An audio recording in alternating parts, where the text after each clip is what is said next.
علی بھائی آپ کی دعوت حق کی وجہ سے وہ جیسا بندہ بریلویت سے کنورٹ ہوا، کنورٹ نہ لکھا کرے، ریورٹ ہوا.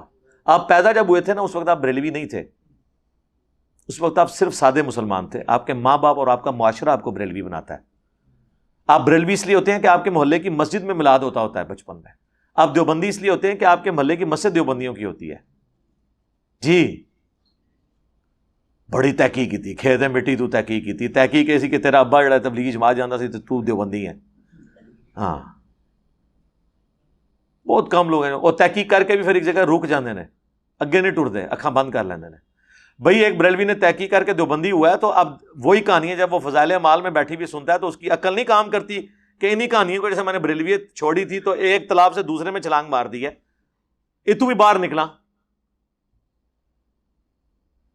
اور جو تیسرے تالاب اہل حدیث وڑدا ہے تو دیکھے کہ اہل حدیث کو میں نے اس لیے جوائن کیا تھا کہ میں نے بخاری مسلم پڑھی تھی، تو اب جب بخاری مسلم میں بنو امیہ کے خلاف حدیثیں آ رہی ہیں تو میں اب کیوں اہل حدیث کے اندر آنکھیں بند کر کے بیٹھا ہوں، میں پھر ایک سٹیپ اور طے کروں.